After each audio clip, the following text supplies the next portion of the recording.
ચાતુર્માસિક પ્રવચનમાળાની શરૂઆત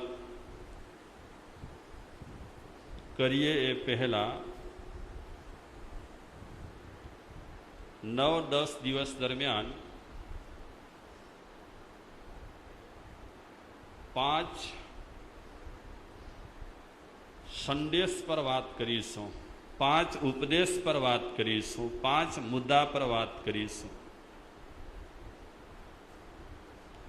મુદ્દા નંબર 1, સહન કરો, સફળ થાઓ. સહન કરો, સફળ થાઓ.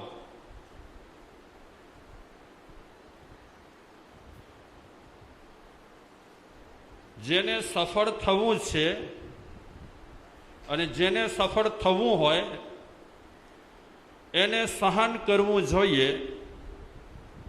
સહન કર્યા વિના સફળ થઈ શકાતું નથી. કેવલ ધાર્મિક ક્ષેત્રમાં નહીં, પ્રત્યેક ક્ષેત્રમાં સહન કરવું પડે. એ આપણને સ્વતંત્ર રીતે વિચારવાનું છે કે કયે કયે ઠેકાણે સહન કરવાથી સફળતા મળે.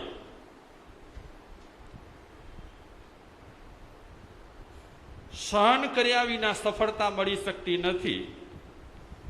સહન કરે એ સફળ થાય. અને સફળ આ દુનિયામાં કોને નથી થવું? સફળ આ દુનિયામાં કોને નથી થવું? નાનો માણસ હોય, મોટો માણસ હોય, સંત હોય, મહાત્મા હોય, મહાસંત હોય, દરેક વ્યક્તિને શું થવું છે? સફળ થવું છે. અને સવારથી લઈ કરી અને સાંજ સુધી, સવારથી લઈ અને રાત સુધી માણસ મહેનત કરે છે. શેના માટે મહેનત કરે છે? નિષ્ફળ થવા માટે નહીં, સફળ થવા માટે મહેનત કરે છે. સવારથી લઈ કરી અને રાત સુધી માણસને ઘણું સહન કરવું પડે છે. જ્યાં જ્યાં સહન નથી કરી શકતો, જ્યાં જ્યાં સહન નથી કર્યું, ત્યાં ત્યાં માણસ નિષ્ફળ ગયો છે. પછી નાની વાત રહેલી હોય કે મોટી વાત રહેલી હોય, આ મુદ્દા પર આપણે ક્રમશઃ ચર્ચા કરીશું, ધીમે ધીમે ચર્ચા કરીશું. પહેલી વાત, સહન કરવું જરૂરી છે કે નહીં? જરૂરી છે કે નહીં સહન કરવું? કારણ કે આપણે બધા લગભગ બોલતા હોઈએ છીએ, ક્યાં સુધી સહન કરવું? પેલો વાક્ય આવે છે, ક્યાં સુધી સહન કરવું? આટલું સહન કર્યું, આટલું સહન કર્યું, આટલું સહન કર્યું, હવે મારાથી સહન થાય તેમ નથી. હવે તો હદ આવી ગઈ છે. બોલીએ ને આપણે, હવે તો હદ આવી ગઈ છે, હવે મારાથી સહન થઈ શકશે નહીં. પછી સાસુ વહુની વાત રહેલી હોય, બાપ દીકરાની વાત રહેલી હોય, પતિ પત્નીની વાત રહેલી હોય, ભાઈ ભાઈની વાત રહેલી હોય, અગર પરિવારના કોઈ પણ મેમ્બરની વાત રહેલી હોય, પ્રાય કરીને આપણે ઘણી વખત બોલતા હોઈએ છીએ કે હવે મારાથી સહન થઈ શકે તેમ નથી. અને જ્યારે માણસને એમ લાગે કે હવે મર્યાદા બહાર બધું જાય છે, ત્યારે ઘણી વખત ઘણા લોકો ઘણા સંત મહાત્માઓ પાસે જઈ કરી અને કહે, વિનંતી કરે, અરજ ગુજારે કે ગુરુદેવ હવે તો હદ થઈ ગઈ છે મારા સંસારમાં, મારા પરિવારમાં. આ વ્યક્તિ મારી સાથે આ રીતે વર્તાવ કરે છે, આ વ્યક્તિ મારી સાથે આ રીતે વર્તાવ કરે છે, હવે મારે શું કરવું? કંઈક રસ્તો બતાવો. ક્યારેક ક્યારેક આવી વાત કર્યા પછી ઘણા લોકો એમ કહે છે કે હવે તો સુસાઇડની ઈચ્છા થાય છે. મને શું કરવાની ઈચ્છા થાય છે? મરી જવાની ઈચ્છા થાય છે, આત્મહત્યા કરવાની ઈચ્છા થાય છે. કેટલું સહન કરવાનું? એક તરફ સંસારમાં આપણે આ રામાયણ વાંચી રહ્યા છીએ, આ રામાયણ જોઈ રહ્યા છીએ, આ રામાયણ અનુભવી રહ્યા છીએ. કઈ રામાયણ? હવે અમારાથી સહન થાય તેમ નથી.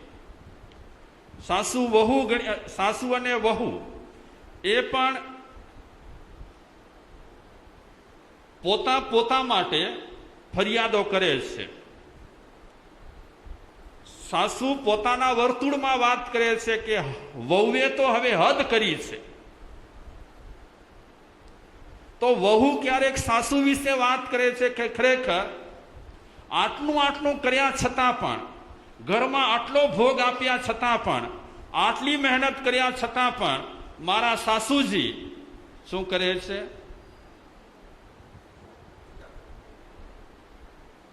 મારા વિશે ગસાતું જ બોલે છે, મારા વિશે સાચું બોલતા જ નથી. તો આ ફરિયાદો જણજણની રહેલી છે. નાના માણસની પણ ફરિયાદો છે, મોટા માણસની પણ ફરિયાદો છે, ભાઈઓની ફરિયાદો છે, બહેનોની ફરિયાદો છે. અમારી પણ ફરિયાદ છે કે સહન કરીને ક્યાં સુધી સહન કરવું. તો આપણો પહેલો મુદ્દો છે, પહેલું સૂત્ર રહેલું છે, જેને સફળ થવું હોય એને સહન કરવું પડે. પછી એની માત્રાઓ કંઈ ચોક્કસ નથી. પહેલી જ વાત આપણે લઈએ 24મા તીર્થંકર ભગવાન શ્રી મહાવીરની. શું સહન ન કર્યું? એમણે કેટલું સહન કર્યું કે ન કર્યું? અને જ્યારે આપણે મહાવીરના પ્રસંગો વિચારીએ છીએ ત્યારે આપણને એમ લાગે છે કે એમના પ્રસંગોની સામે મને એટલી અડચણો નથી, મને એટલી તકલીફો નથી, મને એટલી પરેશાની નથી કે કોઈક વ્યક્તિ કાનમાં ખીલા ઠોકે, કોઈક વ્યક્તિ કડકડતી ઠંડીમાં સાવરની જેમ પાણી છાંટે. મહાવીરને જે તકલીફો થઈ અને મહાવીરે જે સહન કર્યું એટલું તો આપણને અત્યારે સહન કરવા જેવું કાંઈ હોતું નથી. ઘણી વખત નાનકડી વાત રહેલી હોય તે છતાં પણ આપણે એ નાનકડી વાતને મોટી બનાવી કરી અને મગજ પર એટલું આપણે લઈ લઈએ અને મગજ પર લીધા પછી આપણે કહેતા ફરીએ કે બસ હવે સંસારમાં જીવવા જેવું નથી. આજે આપણે ઉદાસ શા માટે છીએ? આજે આપણે બેચેન શા માટે છીએ? આજે આપણામાં ખીનતા શું કામ દેખાય છે? એ બેચેનીનું કારણ, એ અપ્રસન્નતાનું કારણ, એ ખીનતાનું કારણ શું છે? શું છે? અગર હું કે તમે જે કાંઈ બનાવ બની રહ્યા છે, જે કાંઈ બીનાવો ઘટી રહી છે, એને બધી બીનાવોને ધોળી કરીને પી જઈએ તો ખીનતા રહે? મેં આજે જ ગીતાજીનો એક શ્લોક વાંચ્યો. એ શ્લોકમાં કીધું કે મનની પ્રસન્નતા એ જ જીવનમાં ઉપયોગી છે.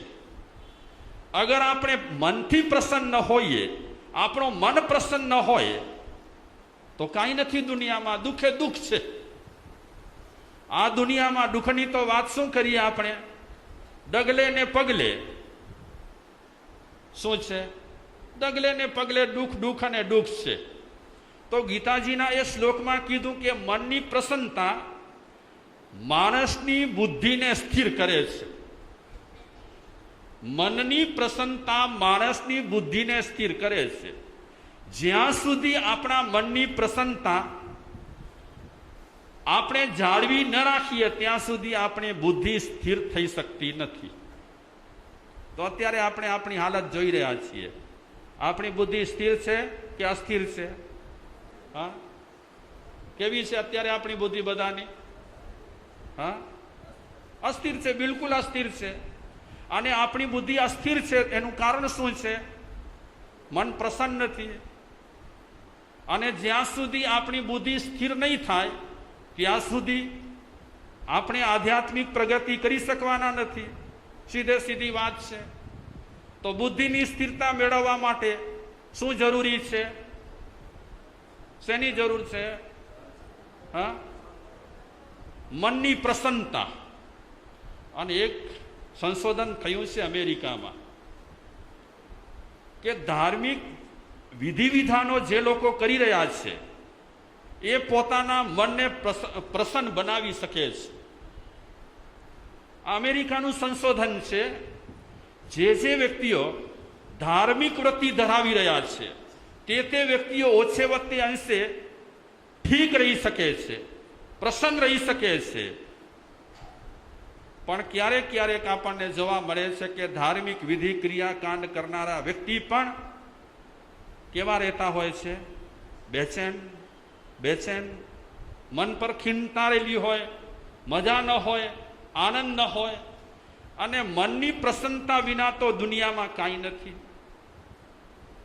આનંદગંજી મહારાજ પણ ઋષભદેવ ભગવાનના સ્તવનમાં કહે છે, ચિત્ત પ્રસન્ને રે પૂજન ફળ કયું રે, પૂજા ખંડિત કપટ રહિત થઈ આત્મ અર્પણા રે, આનંદ ગન પદ રે ઋષભજીનેશ્વર પ્રીતમ માહરો રે. ચિત્ત પ્રસન્ને રે પૂજન ફળ કયું. પૂજાનું ફળ શું? પૂજા એટલે ભક્તિ. એનું ફળ શું?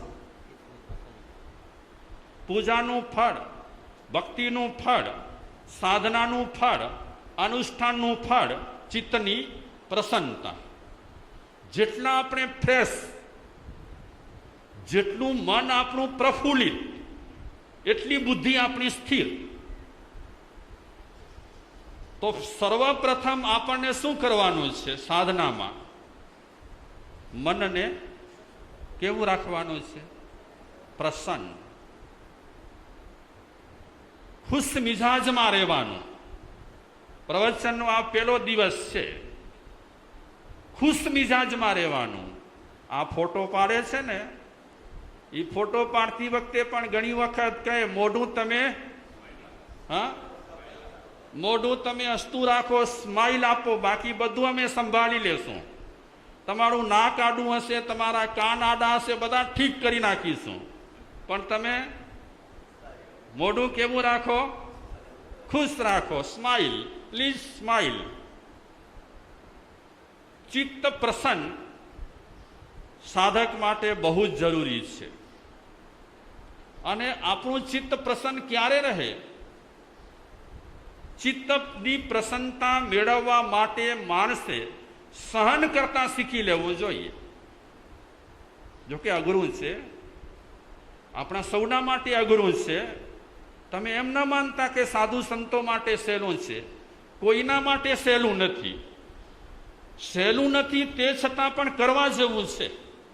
અને જ્યારે આપણે કરીશું ત્યારે આપણે બુદ્ધિની સ્થિરતા મેળવીશું. અને બુદ્ધિની સ્થિરતા જે સાધક મેળવે તે જ વ્યક્તિ આગળ વધી શકે. તો આગળ વધવા માટે બુદ્ધિની સ્થિરતા જરૂરી છે. અને બુદ્ધિની સ્થિરતા માટે શેની જરૂરી છે? હા, પ્રસન્ન ચિત્ત. યોગનો અર્થ એક ઠેકાણે મેં વાંચ્યો, યોગનો, કે યોગ કોને કહેવાય? ચિત્તને પ્રસન્ન રાખવું એ યોગ. અત્યારે ઘણા યોગ કરે છે ને, એ યોગની વ્યાખ્યા આપી કે ચિત્તની પ્રસન્નતા એ શ્રેષ્ઠમાં શ્રેષ્ઠ યોગ. આપણે યોગ કરતા હોઈએ અને મન ખીન હોય આપણો, હા, યોગ આપણે સરસ રીતે કરતા હોઈએ પણ મન આપણો ખીન હોય તો જે તે આપણે યોગ કરીએ છીએ, યોગની સફળતા પણ એ જ રહેલી છે કે ચિત્ત આપણું પ્રસન્ન. એના માટે કોઈ ટેબ્લેટ બેબ્લેટ, ઇન્જેક્શન બિન્જેક્શન ખાસ કરીને કાંઈ નથી. આ ચિત્તની પ્રસન્નતા આપણે આપણા માંથી પેદા કરી શકીએ છીએ. નાનો વ્યક્તિ હોય, મોટો માણસ હોય, મજૂર માણસ હોય, જોબ કરનાર વ્યક્તિ હોય, સારો બિઝનેસ કરનાર વ્યક્તિ હોય, અગર જેનું ચિત્ત પ્રસન્ન રહે છે એ વ્યક્તિ આગળ વધી શકે, એની પૂરેપૂરી શક્યતાઓ છે. તો ફરી એક વખત રિપીટ કરું, સાધનામાં આગળ વધવા માટે અને બુદ્ધિને સ્થિર કરવા માટે પહેલી જરૂર છે ચિત્તની પ્રસન્નતા. અને પ્રાય કરીને ચિત્તની પ્રસન્નતા આપણે ત્યારે જ કેળવી શકીએ સહન શક્તિ આપણામાં હોય. ઘણું બને સંસારમાં, તો બન્યા કરવાનું છે. આપણે જેટલું ધારીએ છીએ તેટલું સંસારમાં બધું સારું તો બનવાનું નથી જ. ચલો, મારી તમારી આપણી બધાની ઈચ્છા છે કે આપણા સૌના માટે બધું સારું બને, પણ નથી બનવાનું. કારણ કે એવા કર્મ પણ આપણા ન હોય, એટલું પુણ્ય પણ આપણી પાસે ન હોય કે આપણે બધું આપણું ધારેલું કરાવી શકીએ કે કરી શકીએ. તો આ પરિસ્થિતિમાં વ્યક્તિએ શું કરવું જોઈએ? જ્યાં સુધી આપણું પુણ્ય પહોંચે છે ત્યાં સુધી આપણું કામ થાય છે, પણ જ્યાં પુણ્ય આપણું પહોંચતું નથી ત્યાં આપણા કામ થઈ શકતા નથી. એ સમયમાં માણસે ચિત્તની પ્રસન્નતા કેળવવી જરૂરી છે. સહન કર્યા વિના સિદ્ધ ન થવાય. એક સૂત્ર મને એ પણ મળ્યું, આપણું મુખ્ય સૂત્ર તો એ જ છે, કયું છે? સહન કરો, સફળ થાઓ. જેને સફળતા મેળવવી છે તેને સહન કરવું પડશે. સહન કર્યા વિના સફળતા મળવાની નથી. જે વ્યક્તિ સહન કરે છે તે વ્યક્તિ સિદ્ધ થાય છે. સહન કરે છે તે જ સિદ્ધ થાય છે. હું કે તમે આપણે એમ કહીશું કે મારાથી સહન નહીં થાય. ઘણા લોકો બોલે આપણે ખોટું સહન કરી શકતા નથી. કોણે નિર્ણય કર્યો? આ તો તે નિર્ણય કર્યો છે, પણ સામેની વ્યક્તિ માટે કદાચ સાચું હોય તો હું ખોટું સહન ન કરું. અગર કોઈ માણસ મારી સામે ખોટું કરે તો એક ઘા બે કટકા. આપણે સહન ન કરી શકીએ. આવું બધું જનરલી આપણે વ્યવહારમાં બોલતા હોઈએ છીએ. વ્યવહારમાં આપણે ભલે આવું બોલતા હોઈએ, પણ મહાપુરુષો કહે છે તારે આગળ વધવું હશે, તારે પ્રગતિ સાધવી હશે, તારે શિખર સર કરવા હશે ઊંચા, તો ઊંચા શિખર સર કરવા માટે ડગલે ને પગલે ઘડીએ ઘડીએ તારે શું કરવું પડશે? સહન કરવું પડશે. તો ભગવાન મહાવીરના કેટલાક પ્રસંગો આપણે મમરાવીએ, શેર કરીએ. એક પ્રસંગ તમે મને કહો, એમ જ દાખલા રૂપે કહો, પછી આપણે આગળ વધીએ. એવો મહાવીર ભગવાનનો કયો પ્રસંગ શેર કરવા જેવો છે કે એમણે સહન જ કર્યું?